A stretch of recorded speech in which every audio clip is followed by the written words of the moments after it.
Welcome into Northside Territory, Foul Territory Network's Cubs podcast. I'm Sahadev Sharma with my partner Patrick Mooney. We are your Cubs beat writers over at The Athletic.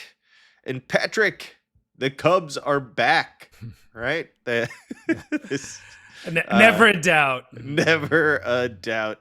9-1 in their last 10. Just an insane offensive explosion on Wednesday.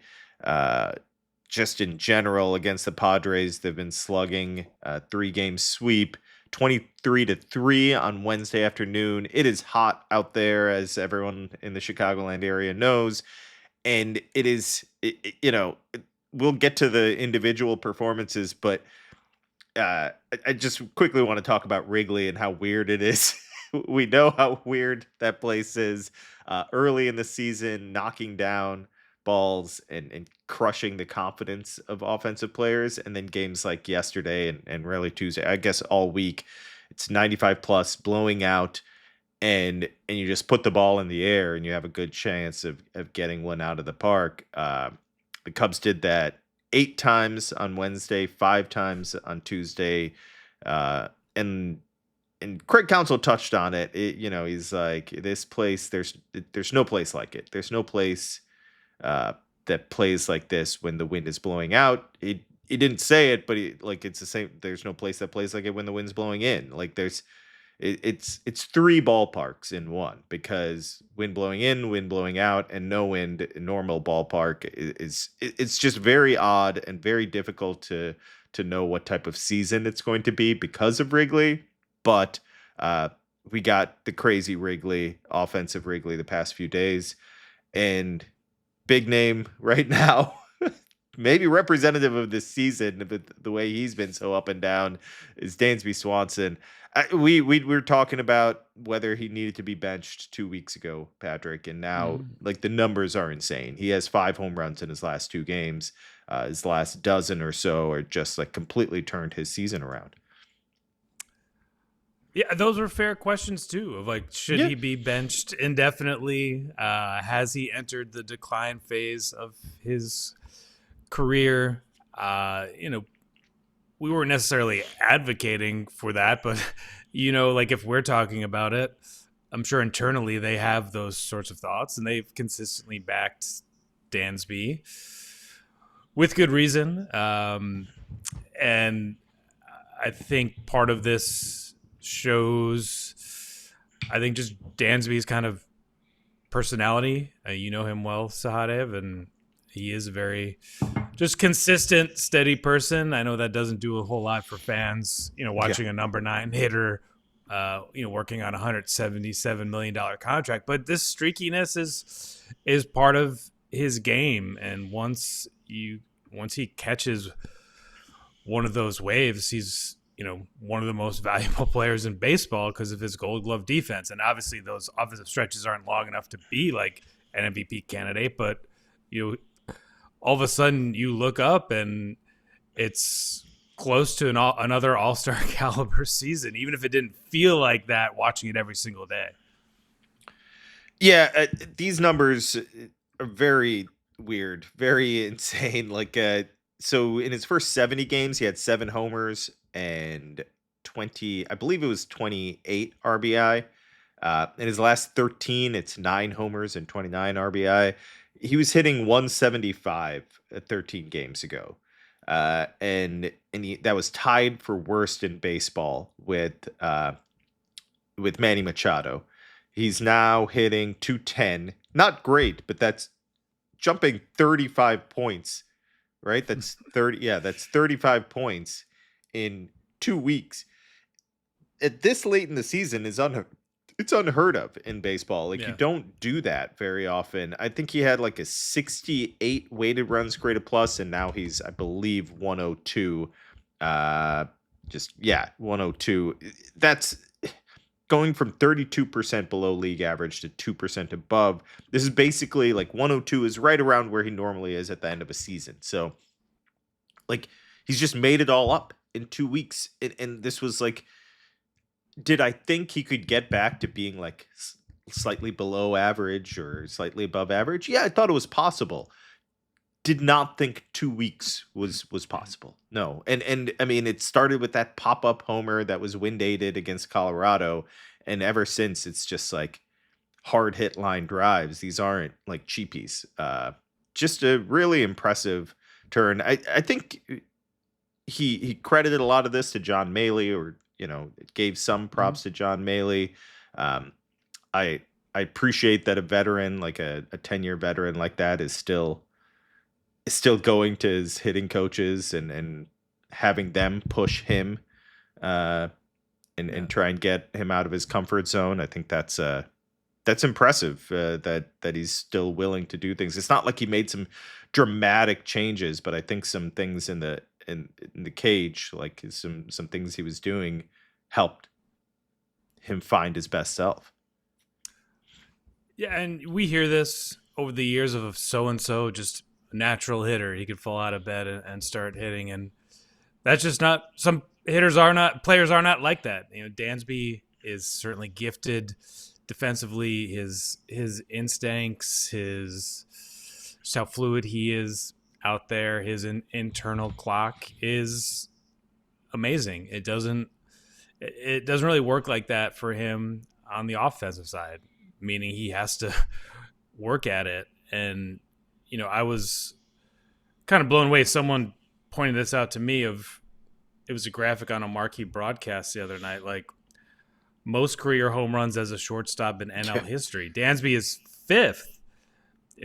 Ernie Banks, Jimmy Rollins, Barry Larkin, Troy Tulowitzki, and then Dansby Swanson, which obviously says a lot about the position, but also about Dansby's longevity and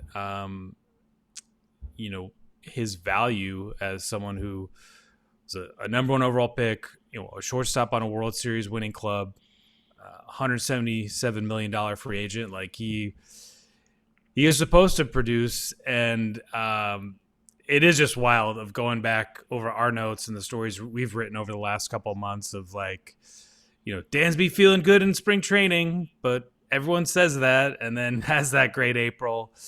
And the Cubs fall into that 10-game losing streak abyss, and no one can hit. And then it's like, do you bench Dansby?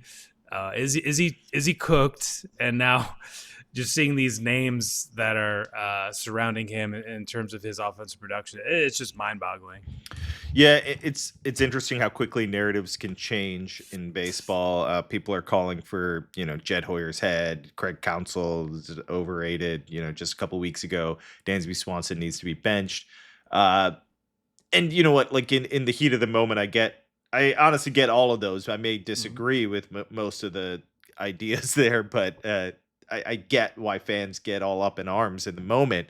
But right now, and I don't want to get caught up in the moment myself, but it's hard to deny that, like, Jed Hoyer was right in that shortstop free agent class. Like, Carlos Correa gets hurt a lot, and he just hasn't produced at a high level. Xander Bogaerts isn't a standout shortstop, and isn't the offensive producer that he once was.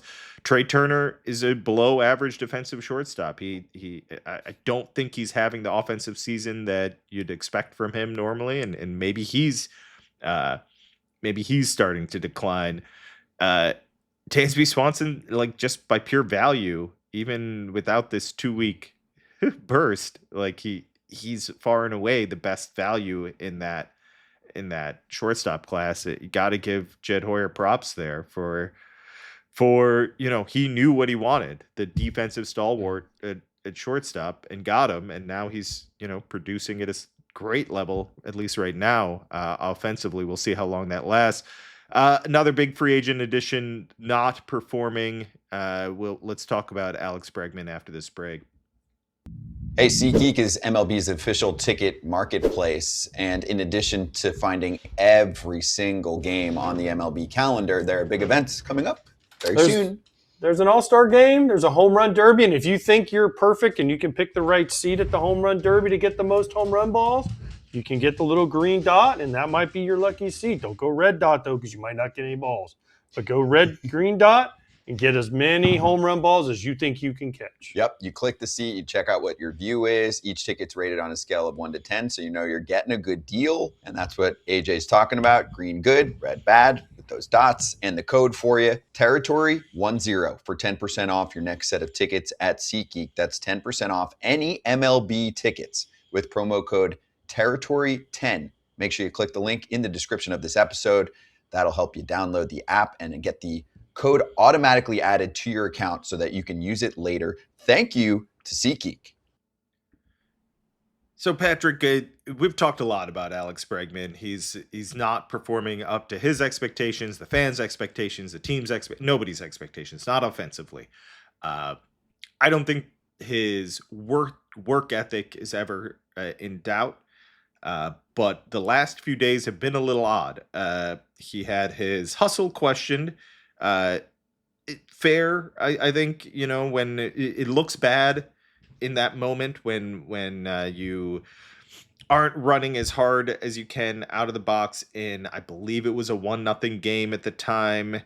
They were down 1-0 to, the team they're chasing. And the shortstop bobbles it.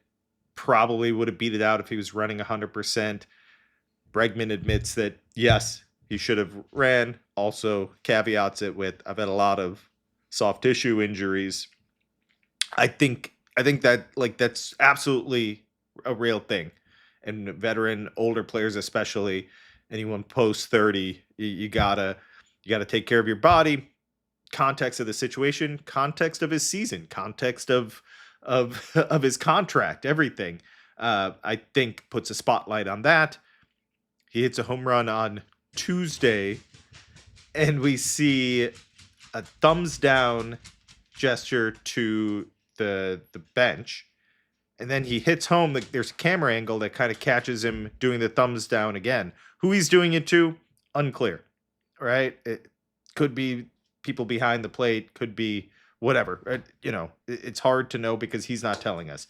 And then yesterday in pregame, we talked to Bregman about it, a lot about his struggles and if he's feeling better at the plate. The home run, did anything click? But the thumbs down gesture, what was that? Was there any meaning behind that? No, he says. A message to anybody? Nothing. No message to anybody. No meaning behind it. We got to take these guys at their word. But he also posted on Instagram an image of him, admiring the home run as it leaves the yard and the thumbs down emoji once again. So I don't love speculating what it could mean. He says it's nothing. It's become an odd situation there. And ultimately for me, it all doesn't matter if he hits. If he starts crushing, if he has a Dansby turn and gets hot, we're just wasting our breath. And it's just whatever you need to do to get you right. If it's use criticism to motivate you, fine, go for it. But it right now, it feels a little odd to me. Yeah, no one cares if you jog, if you put the ball in the seats. And I think that's been his biggest issue in Chicago. He has been his own worst critic. I mean, he flat out said, I've been terrible during one of those post-game sessions at Wrigley. And that he went in harder on himself than I would say most everyone else who covers the team or analyzes the team. And I get that there's a give and take there. I think a lot of that happens. It's just, unrealistic in a 162 game season. If you're getting 600 plus plate appearances and playing, Gold Glove caliber defense every day out there, you have to make certain choices. It's what Craig Counsell does with the bullpen. It's what players do in terms of their pregame routine. If they're not taking batting practice, whatever it is, it's just giving maximum effort for a season that begins around Super Bowl Sunday and like could go into November is just not realistic. But it's a bad look, like Jim DeShays is such a thoughtful, deliberate, fair analyst. I know he works for a team-owned station, but he's just, I think he's terrific at his job and just a wonderful person behind the scenes. And he did not like rip Bregman, but he, I think he said like you don't have to run, you don't have to try and win an Olympic medal every time, but you got to go harder than that. And he was right. And Bregman sort of issued a mea culpa, and he gave us another storyline with that thumbs down gesture, which I felt crossing home plate. He looked more towards the seats behind home plate, because I was waiting for that one, but that probably would have been a bridge too far to like look all the way up in the press box and give the thumbs up. But again, Bregman's not a defensive person. Like, all these questions were asked directly to him. He was sort of laughing about it when I was like, kind of, what are you working on? He's like, what's your guess? Yeah. And I was like, he's like, hitting the baseball. I was like, yes, within the realm of hitting, your obsession. What are you talking about? And so he's always, he's very available. He's, pretty steady. Like he's been through so much in his career. Like I really don't think it's that big a deal, but it is super interesting. I mean, it's impossible to ignore. Yeah, you touched on it. He's not defensive, which is why I called it odd. Like I just didn't, just didn't understand. Like he does not seem like the type of guy. Like you said, like he's been his own biggest critic. Like he's said, like this is like he's not happy with it. I stink, like whatever he said, like I stink right now or whatever it was, and like he's been very critical of his offensive performance. He's not happy with it. And he's been more than comfortable and more like very open and willing to talk about the issues. Like you want to talk to him one-on-one, he'll break it down. It just all seemed very out of the blue to me. Did not seem like something that I did not expect this from him, like any sort of like pushback on this like this. And maybe it's nothing. And like I said, maybe it quickly goes away. He felt something clicked on, I'm trying to get days right, Monday. The first pitch he swung at was a 1-0 count, Griffin Canning, and he hit a rocket single. It was like 102 plus exit velocity. Then he hit the home run. It was well struck as well on Tuesday. Wednesday he went 0 for 5 with the walk. I'd say the walk is obviously a good plate appearance. I remember one other where that was like a rocket line drive that was an out. A couple pop-ups in there. He's not fully back, but I think I can see what he's talking about where he's saying he's feeling better, because we weren't even seeing those rocket line drives for a little while. If he can string some of those together, a few more games, we're not going to be talking about this. This team is red hot right now. The offense is good. We can go look at the overall numbers, but I was looking at them not last night, and they're second in pretty much everything behind the Dodgers offensively, and even their power numbers have now shot up because of this home run surge, which was probably their only negative coming in. And when I say negative, it wasn't like they weren't like top 5, but now they're top 5 in ISO, top 3 in home runs. I think like they're way up there, top 4 maybe, whatever. They're top 5 in a lot of offensive categories now, and they are an incredibly patient team. He's part of that. So I think we quickly move past this if they keep winning and he starts to hit. And I do expect that. I know people, this is part of like a theme that I'm gonna say, like when they're doing well and when they're doing poorly, but like we have to, like, fans are going to react however they want to, and I'm gonna I think that's important to allow them to, but also I think it's important for us to keep in mind, like, look at what Dansby did, look at how quickly these things change. These veterans often, sometimes it goes, sometimes he's 32 or whatever, maybe it's going. I don't feel that way. I think it could turn. I expect it to turn. I still do. And like these things happen quickly. Sometimes you don't see it coming. Certainly didn't with Dansby. I think I'm starting to see it with Bregman, but these weird little incidents, I don't know. Council was asked about like what people use for motivation, and he gave a good answer. Everyone uses different things, and sometimes you use the love and the positivity. Sometimes you use the negativity. Sometimes you use the criticism. Fine, if that's what you need. I don't have a problem with that. Yeah, I don't think he's cooked. Don't think he's toast. I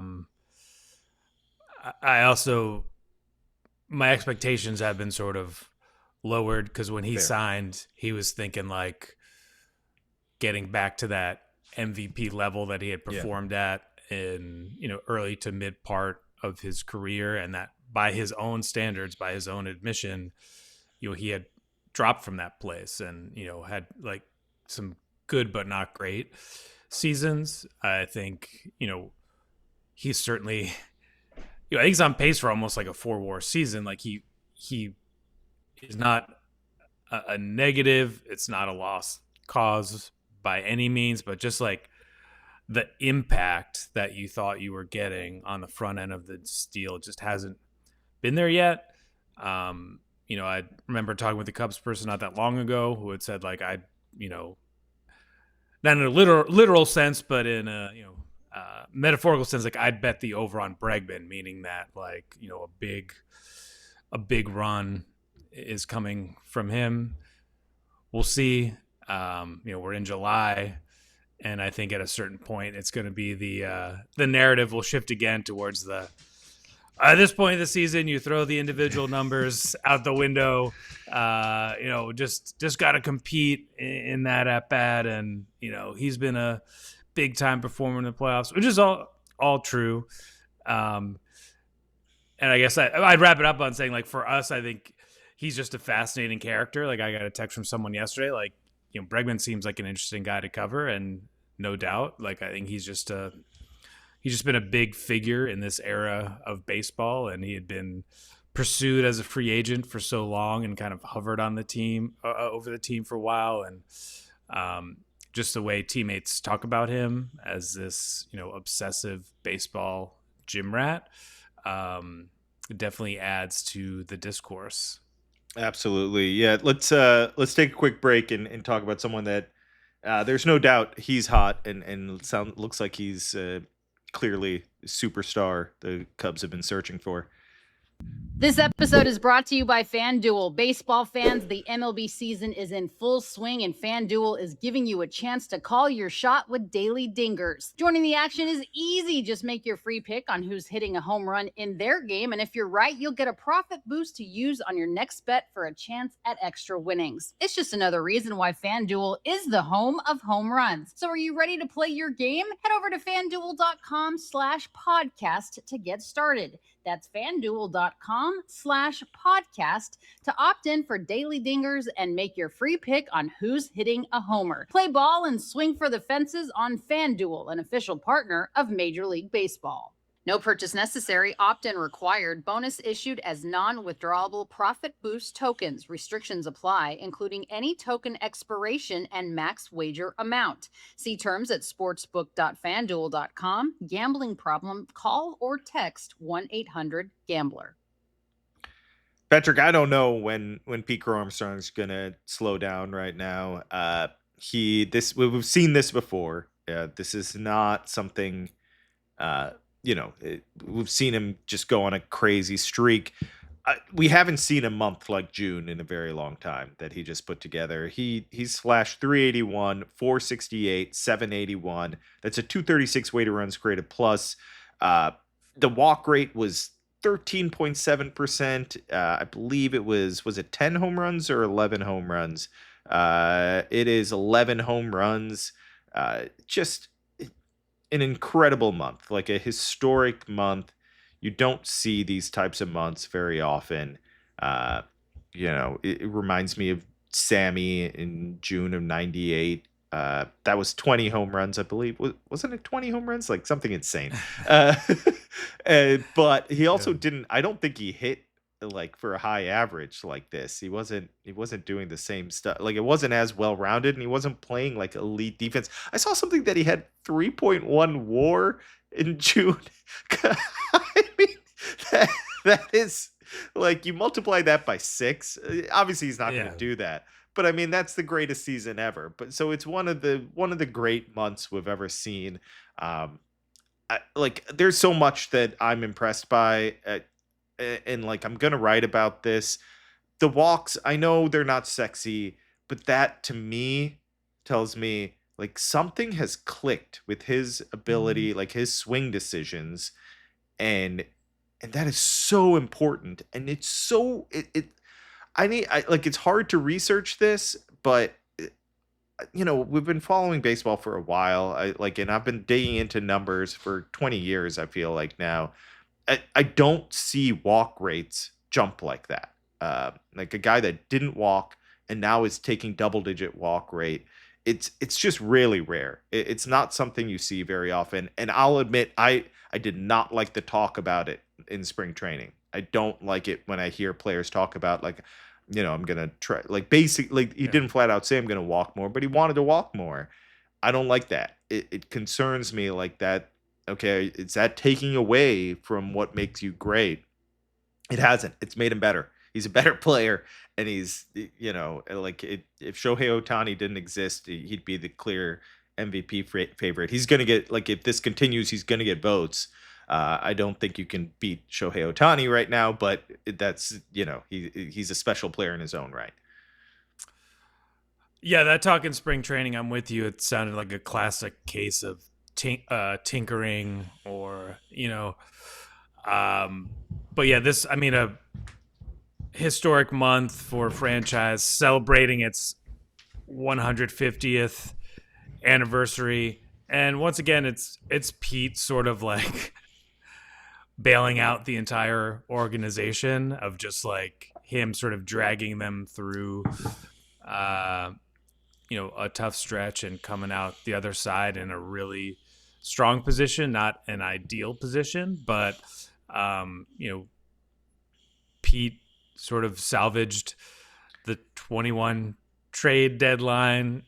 He's, brought some hope, energy, and excitement to like a very competent, professional, low-key group, which helps the entire business side of the operation and all the other satellite businesses that are orbiting Wrigley Field. His defense helping out pitchers just left and right all the time. And,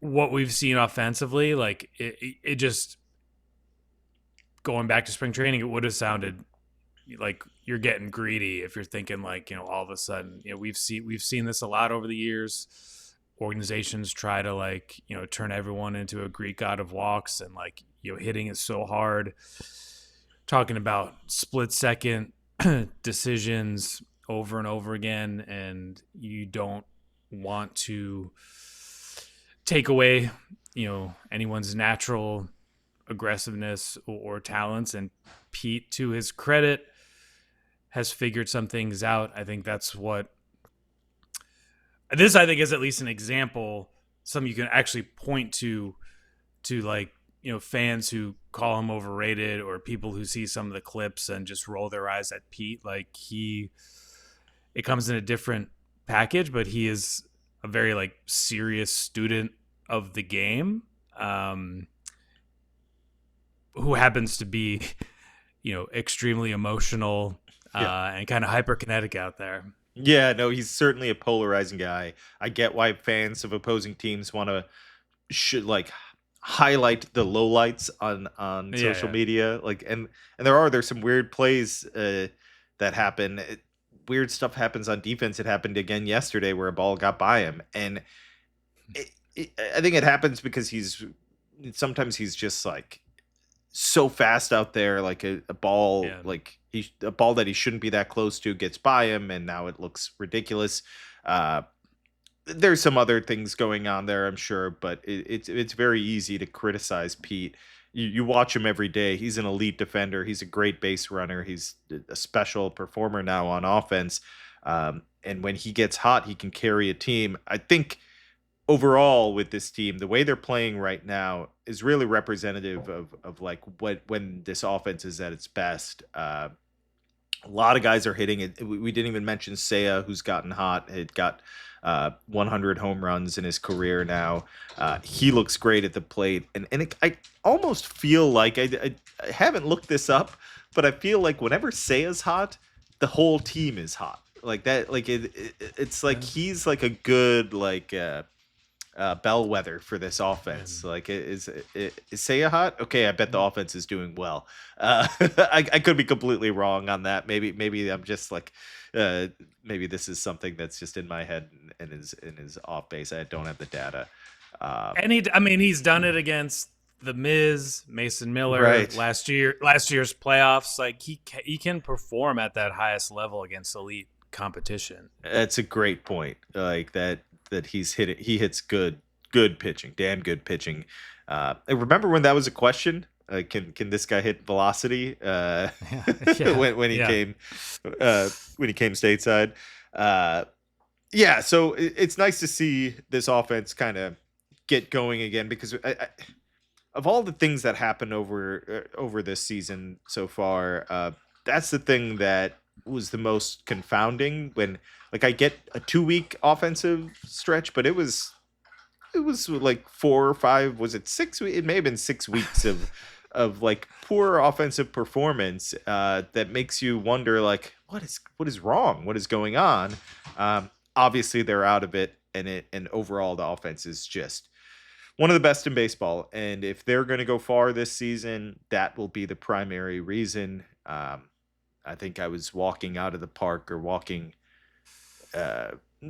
down to the clubhouse, and just kind of said to someone, I was like, look, I get it that there was that huge slump, but this is what we expected, right? Like, this is like, I always said, there was a reason I said, like, I'm very confident that when we look back at this season and if it doesn't go as we expected, we won't be blaming the offense. That's not what the criticism will be when all is said and done of this team. If they don't get to where they want to be, we won't say, well, if they would have just hit. I don't think that'll be the case, right?